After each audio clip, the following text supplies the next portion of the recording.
Towards the second half of 2008 and all throughout 2009, the economic downturn had a significant effect on the packaged foods and packaged drink industry. And furthermore, the packaging industry that sells into those markets. For example, globally, PET bottles and glass bottles saw declining volume sales in some of the major markets, the US market, France, Japan, Germany.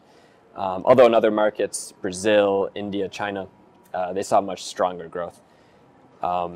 Basically, as consumer expenditure took pretty significant declines, spending dried up, consumers were looking to trade down from premium products towards economic goods.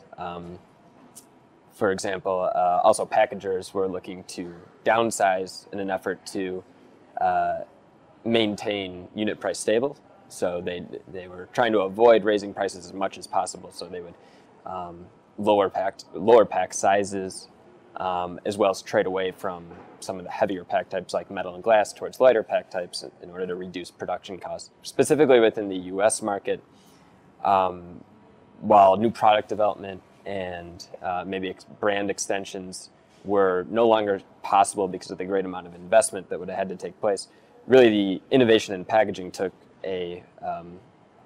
became a key factor in strategy for a lot of brand owners. One of the more notorious examples is the Tropicana brand from Pepsi, which redesigned its image, got rid of their very well-known orange with a straw, and adopted more of a modern aesthetic, which consumers reacted very strongly to in a negative way, which later led them to retract it and go back to their original design. Monster has adopted a metal closure, which was originally adopted by Ball Packaging in 2008 in Europe. It entered the US market in 2009 in a way to, I guess, compete more strongly against PET bottles, offer that same amount of portability and convenience to the consumer for on-the-go consumption. Globally, in other regions, it's much the same story. For example, in Latin America, consumer expenditure also saw a very significant decline.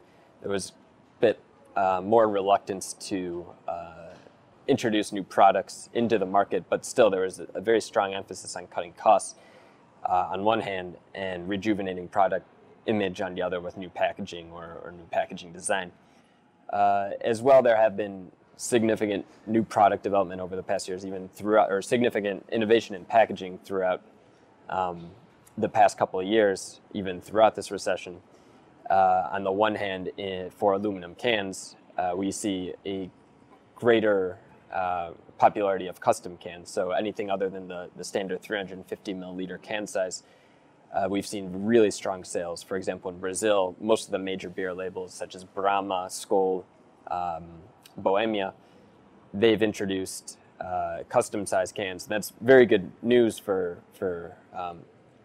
aluminum can or beverage can manufacturers. Finally, within wines in Argentina, the brand Zamuva has introduced or relaunched their brand in a shaped liquid carton.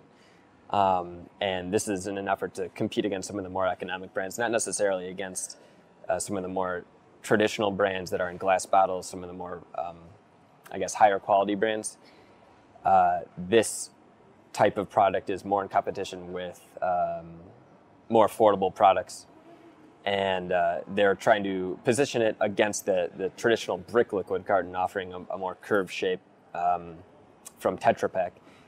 It's a bit too early to say whether this has been successful, but it still goes to show that these although new products are not necessarily being introduced at the same level they were maybe 5 years ago, there's still quite a bit of innovation in packaging design in order to refresh that image and maintain the interest of the consumer.